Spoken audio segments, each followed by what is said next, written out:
সাংবাদিকদের প্রশ্নের জবাবে বলে বলে ছক্কা হাঁকালেন বিজেপির প্রাক্তন রাজ্য সভাপতি দিলীপ ঘোষ। বঙ্গ রাজনীতিতে চায়ে পে চর্চা দিলীপবাবুর নতুন ধারা। বৃহস্পতিবার সাত সকালে বহরমপুর শহরের ফুসফুস ঐতিহাসিক ব্যারাক স্কোয়ার ময়দানে প্রাতঃভ্রমণ সেরে তার মেজাজ ছিল ফুরফুরে। তাই ওয়াকফ আইনের বিরুদ্ধে হুমায়ুনের সুপ্রিম কোর্টে যাওয়ার হুঁশিয়ারি থেকে শুরু করে রাজ্য সরকার ও প্রশাসনের ব্যর্থতায় আন্দোলনের নামে সরকারি সম্পত্তি ধ্বংস, পুলিশের ওপরে হামলা কিংবা শাসক দলের নেতাদের টাকার বিনিময়ে শিক্ষক নিয়োগ সবেতেই দিলীপবাবু দিলেন স্কয়ার ড্রাইভ। বছর প্রাতঃভ্রমণ করি, যেখানে যাই সকালে বেরিয়ে সাধারণ মানুষের দেখা করি। হ্যাঁ, এখন একটু উৎসাহ বেশি বেড়ে গেছে লোকের, কারণ বিজেপির ব্যাপারে আগ্রহ, কারণ পশ্চিমবাংলায় বিজেপি ছাড়া কোনো বিকল্প নাই। এই সরকারকে জিতিয়েছিল মানুষ, তারা যে ধরনের ব্যবহার করছে, দুর্নীতি করছে, হিংসা করছে, লুট করছে, মানুষের মোহভঙ্গ হয়ে গেছে। রামনবমীর মিছিলে আপনারা দেখেছেন লক্ষ লক্ষ লোক নেমেছে, এটাও একটা নীরব প্রতিবাদ এই সরকারের নীতির প্রতি।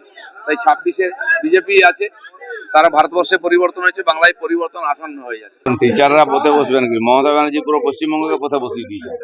4 বছর 5 বছর ধরে বিভিন্ন টিচাররা, পরীক্ষার্থীরা ধর্ণা দিচ্ছেন কলকাতার রাস্তার ধারে ধারে।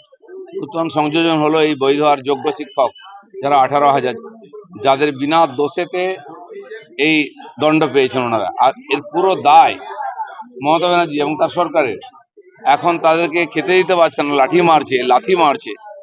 আর তার নেতারা এই অযোগ্য শিক্ষকদের কাছ থেকে টাকা খেয়েছে, আর এদেরকে লাঠি খেতে হচ্ছে। এই যে অন্যায় আর এই পাপ, এ ঘোড়া ভরে গেছে মমতা ব্যানার্জি সরকারে। চাই চারিদিকে সমস্ত দেখুন, এদিকে মুর্শিদাবাদে আগুন জ্বলছে, মালদায় আগুন জ্বলছে। যারা দেশদ্রোহীরা দাপিয়ে বেড়াচ্ছে, গাড়ি পোড়াচ্ছে, বাড়ি পোড়াচ্ছে, থানা পোড়াচ্ছে, তাদেরকে লাঠি মারতে পারছে না পুলিশ।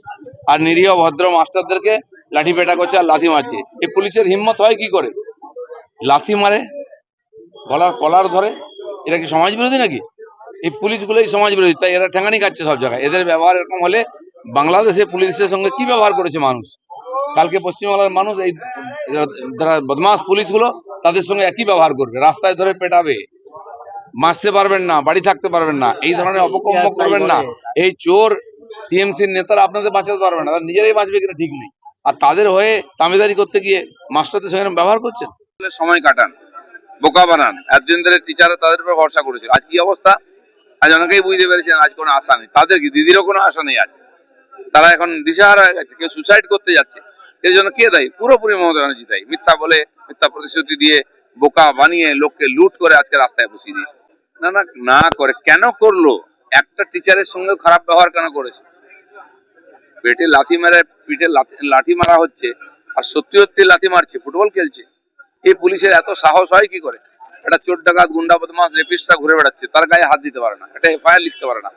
আর যে শিক্ষকরা হকের যোগ্য লোক, পরীক্ষা দিয়ে চাকরি পেয়েছেন, তারা হকের জন্য লড়াই করছেন, তারা কি আগুন লাগাতে গেছিল না বাড়ি ভাঙতে গেছিল? তাদের সঙ্গে এরকম ক্রিমিনাল ব্যবহার করা হচ্ছে।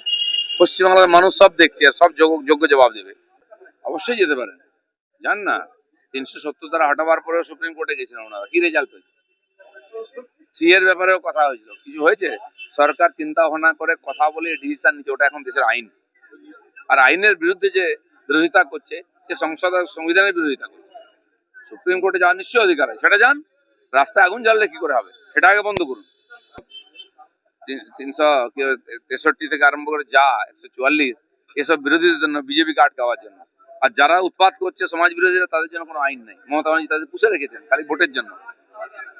এর প্রতিবাদ করছি আমরা, লড়াই চলবে, আগামী আর ব্যাপক আন্দোলন হবে। পুলিশ যদি সজ্জনদের সঙ্গে এরকম ব্যবহার করে, দুর্জনদের কাছে পেটম খাবেই। পুলিশের কোমরের শক্তি নেই আজকে। তোলা তুলতে গিয়ে কয়লা, বালি, গরুর টাকা তুলে টিএমসি কে দিচ্ছে, তাই পুলিশকে কেউ মানে না, ভয় করে না। পুলিশ তার ক্যারেক্টার ঠিক করুক, সরকার আসবে আর যাবে।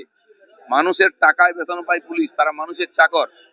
দেখুন নেপালের পুলিশ, মিলিটারি কি বলছে, আর্মি, যে আমরা দেশদ্রোহীদের সঙ্গে নেই, আমরা জনতার সঙ্গে আছি। বাংলাদেশের পুলিশ ওখানকার সরকারের সঙ্গে ছিল বলে তাদেরকে রাস্তায় পিটিয়ে কত পুলিশকে হত্যা করেছে লোকেরা। তো পুলিশ চাকরি করছে মানুষের, সাধারণ মানুষের, মমতা ব্যানার্জি নয়। কাল মমতা ব্যানার্জি চলে গেলে আপনাকে চিনে রেখেছে লোকে, কোথায় যাবেন আপনি? এটা ভেবে যেন ব্যবহার করেন। কেন্দ্রীয় বাহিনী তো এখানকার রাজ্য যখন বলবে তখন আসবে, আর ভোট এলে ইলেকশন কমিশন তখন দেখবে। এখানকার রাজ্য আছে, নির্বাচিত সরকার আছে, পুলিশ আছে, তারপরেও কেন বারবার এরকম বিচ্ছিন্নতাবাদী, হিংসাশ্রয়ী, সাম্প্রদায়িক ঘটনা ঘটছে? বাড়িঘর জ্বালিয়ে দেবে, হিন্দুদের দোকানপাট লুট করে নেবে, থানা জ্বালিয়ে দেবে, পুলিশকে পেটাবে। প্রশাসনটা কোথায়?